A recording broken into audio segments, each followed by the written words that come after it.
Hello, action recap. A comedy, horror, and thriller film called Unhuman. At home, Ever packs her mom's lunch. As her mom leaves, she tells Ever to have fun on the field trip, but Ever makes a snide comment. So her mom asks what's wrong. Although Ever assures her that nothing's wrong, her mom starts to lecture her about puberty. Desperately, Ever stops her mom. Before leaving, her mom tells her to make good choices. Later, Tamra, her best friend, arrives to pick her up. Upon seeing Ever, Tamra immediately questions her fashion choices. On the drive, she keeps telling Ever to stop hiding her cuteness under layers, so Ever hesitantly unzips her jacket. Still, Tamra tells Ever to show her cuteness, or at least let Ever's crush, Steven, see it. When Tamra starts mentioning JC, Ever stops her, saying she doesn't want to hear about Tamra's new friend. But Tamra says she just doesn't want to be antisocial for the rest of her life. Unamused, Ever tells Tamra to stop, but Tamra insists on her point. However, Ever keeps telling her to stop, panicking as she's actually telling Tamra to hit the brakes. Tamra ends up hitting Randall, who is crossing the street on his bike. Ever exits the vehicle to check on Randall. Though irritated at first, Randall's demeanor instantly changes when he notices that it's Tamra who hit him. Suddenly, Randall gets hit by a cup of juice thrown by Danny, who's driving by with his best friend Hunt and girlfriend JC. Danny offers a fake apology to Randall, saying he wasn't planning to hit him on the torso but on the head. Ever checks on Randall again, asking if he wants a ride, but Tamra immediately stops her, saying there's no room. At school, Mr. Lorenzo, the gym teacher, confiscates everyone's phones before they ride the bus. However, Ever doesn't have one. When the bus driver, Wayne, tries to get in, Lorenzo teases him about confiscating his phone too, but Wayne isn't having it. Meanwhile, Tamra tells Ever that the first time she got tongue was during a field trip, saying maybe it might be Ever's lucky day too. On the other hand, JC tells Candace, a girl with braces, to try black lipstick to bring out her smile. When Candace thanks her, JC says she's happy to do charity work. Soon, they set off to their destination. During the drive, Steven, who's sitting beside Randall, looks over fondly at Ever, but Danny continues to torment them by throwing a bag of chips at the two.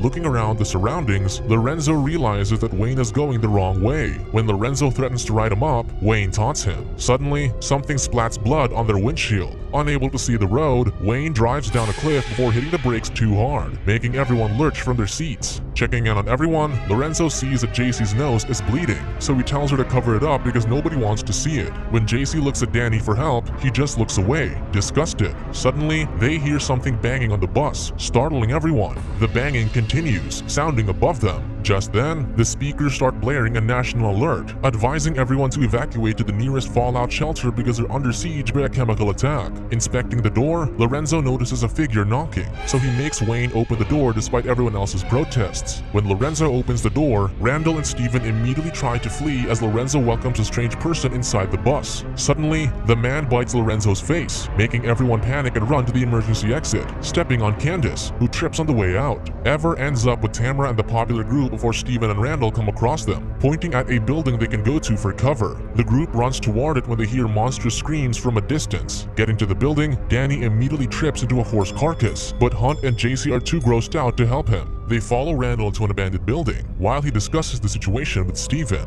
noting the national broadcast alert. When Ever starts to worry about their families, Danny tells them that they're not in a comic book and the attacker was probably just high. They stop arguing when monstrous sounds echo, so the group runs inside. The group splits up to find weapons and barricade themselves in. Tamra ends up having to choose between sticking with Ever or going with JC, but she ends up following the latter, so Ever goes with Steven and Randall. Everyone starts gathering random items to block windows and doors. Later, Ever and Steven are alone, complaining about their bullies, so Steven says he just tunes them out. When Ever says it's just high school, Randall appears, cutting her off. He claims that it's a microcosm for life because people don't change. Just as they finish barricading the area, the group hears Candace calling for help outside. Ever wants to save Candace, but Randall stops her, pointing at the zombie lurking outside their walls. Looking outside, they notice that the zombie is just watching Candace, so Ever continues to plead with the others, but not even Tamra takes her side. Still, Ever starts shouting for Candace and removing the barricades. Instead of Candace, a zombie Wayne bursts through the door, throwing Candace inside as the first zombie appears as well.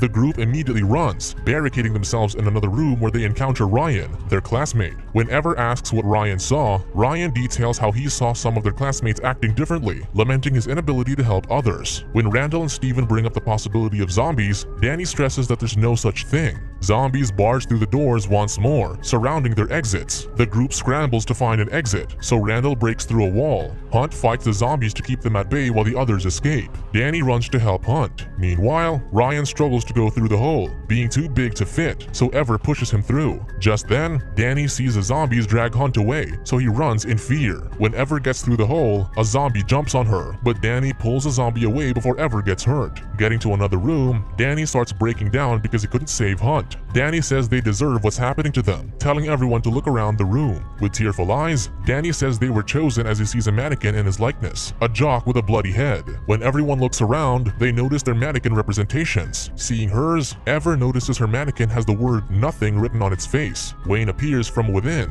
immediately attacking everyone. Danny goes to tackle Wayne, but he's easily overpowered. Just as Wayne grabs a Tamra, Randall hits him from behind. When the zombie driver is down, Randall continues to bash his head. Afterward, Tamra goes to hug Randall, considering him as their savior. Noticing Wayne's belongings, Ever notices that he had multiple substances and takes a lighter from his equipment. When Steven tells him that they should keep moving, Danny starts coughing, so they check on him. Danny raises his shirt, showing everyone that Wayne injected him with something, making him ill. Feeling cold, Danny takes his mannequin's jacket before leaving to save Hunt. As Danny starts struggling to walk, the others chase after him. Taking cans of spray paint, Danny mutters that they need to burn the zombies. Ryan continues to refer to Danny as Danielle, triggering him. He slams him on the wall for mentioning the name, shouting that he has already lost it all. Yet Ryan keeps reminding him. Ever shouts at Danny to let go of Ryan, so he does. Danny starts ranting about how he changed everything about himself, so he doesn't discuss himself anymore. Suddenly, zombie Wayne bursts through the door. Everyone moves out of the way, except for Danny, so Wayne tackles him out the window. Despite the fall, Ryan notices that Danny is still moving and is able to run away. Consoling a crying JC, Randall hugs her, promising to keep everyone safe, making Ever roll her eyes. Randall tells everyone that they should barricade themselves inside the building, but Ever thinks that'll just trap them. Ever thinks they should seek help outside. She suggests they lure the zombies to one side of the building and escape when they find an opening so they can check their phones or see if the bus starts. Right away, Randall disagrees with the idea because it's dangerous, but Ever says she doesn't need his permission.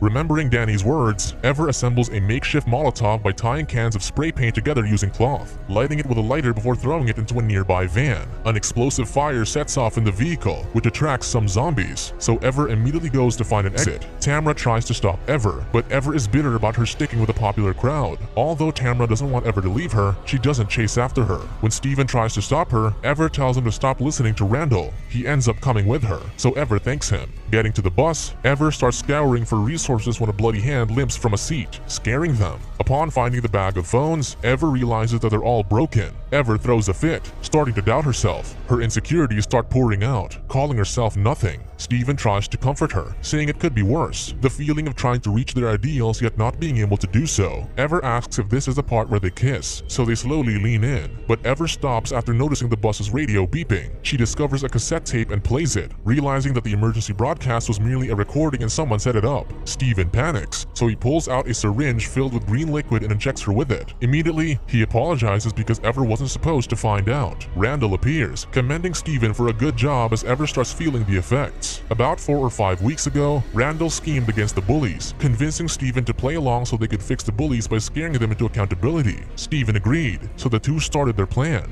At the abandoned building, they started preparing, but when Steven complained about the size of the building, Randall said Chip, who's a known dealer, would help. In the present time, Ever continues to get drowsy, noticing Lorenzo's body beside her and hearing Randall reprimanding Chip for killing Lorenzo. The zombie man from earlier removes his mask, revealing a perfectly non-zombie human. Chip defends that he was committing to the performance and that Lorenzo deserves it. Seeing visions, Ever sees Lorenzo turning at her, saying Chip looks familiar. So Ever recalls that earlier in the day, Chip was hanging out by the school bus. While conspiring, Wayne willingly volunteered to join their plan because Lorenzo has been bullying him since they were young. Wayne took some substance before showtime, so Chip asked if he could even function, but Wayne told him he's been waiting years for vengeance. In her delirious state, Ever hears Lorenzo tell her that he read somewhere that 99% of teens wouldn't be bullied if they simply believed they didn't deserve it. Earlier on, it was Chip who threw a balloon on the bus, faking the bloody hit. Randall spearheaded the planning of how they would lead their classmates into the building with Chip and Wayne's help. Chip revealed a jar of neon green liquid, a very potent substance that he calls their zombie juice. It'll make those injected follow what they're doing, so Chip injected some students with it earlier, leading them to follow his zombie movements. Worried, Steven asked what'll happen afterward, so Randall said they'll just play along with their other classmates' testimonies. On the bus, Ever watches as Steven freaks out about the zombie juice, noting how the students were like World War Z zombies. Chip assures him that the drugs will wear off and the students will forget. However, Steven is certain that the students won't forget because they know. Just then, Ever recalls when she got attacked earlier. Her drug zombie classmates pleaded for help. Chip tells him that they've done their job but just got a few hiccups. However, Randall doesn't consider them as mere hiccups because Wayne almost got everyone killed, and now Wayne is dead.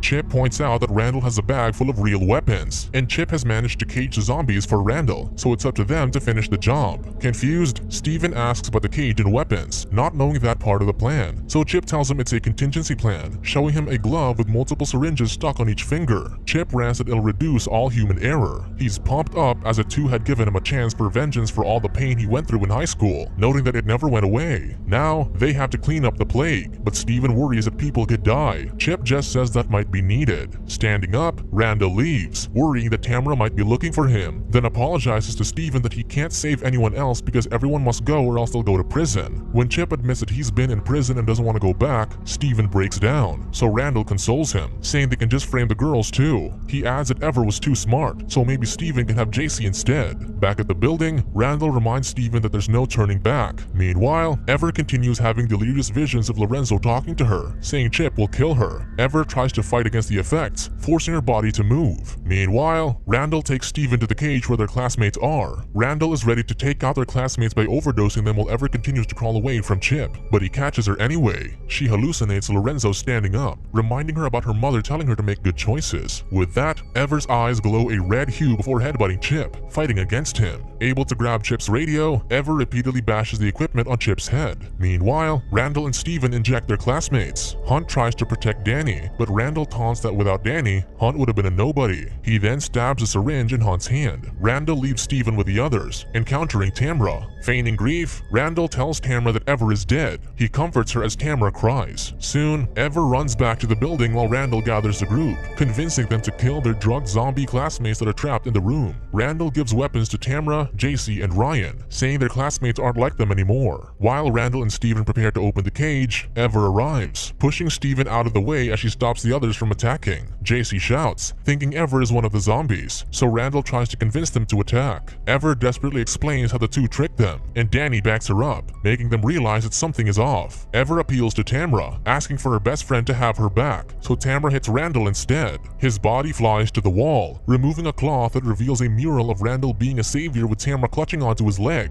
When Steven grabs a syringe to attack Ever, Hunt and Danny pull him inside the cage. Hunt and Danny leave the cage, locking Steven inside to be beaten up by their classmates. Taking a sword, Randall starts attacking Ever, so JC throws a crowbar at Ever for defense. Coming to her rescue, Tamara tries to go against Randall, but when she tells him that she'll never be with him, Randall slices her weapon in half. As Randall is about to slash Tamara, Danny runs to take the blow. Ever throws a crowbar back to JC, who doesn't hesitate to hit Randall. However, Randall doesn't stay down as he goes to attack Ever. Scrambling through her bag, Ever dodges his attacks until she procures the syringe glove, injecting him on the head before pushing him down the stairs. Ryan and JC check on Danny, so he apologizes for being horrible to them. The fight isn't over yet, because Randall comes back stronger than ever. Although Ever's already too weak to fight, her other female classmates step up, eager to take him down. Despite being outnumbered, Randall attacks, only to keep being hit. When JC gets punched, Ryan joins the fight, taking down Randall. Ever finishes the job by hitting Randall with the hilt of the sword. Seeing her classmates stare at her in awe, Ever wonders if she should have said something cool. About 4 or 5 hours later, the group ties the assailants as they recuperate, ready to finish the horrific experience. With the shared trauma, the bullies and the bullied band together. Danny finally admits to being in fat camp with Ryan before losing weight. JC befriends Candace, and Tamara realizes that one of them is a student who got on the wrong bus. Later, Tamara and Ever reconnect, with Tamara applauding Ever's badass makeover. The group starts the bus on their own, finally leaving the woods. Before they take off, Lorenzo wakes up, making everyone scream.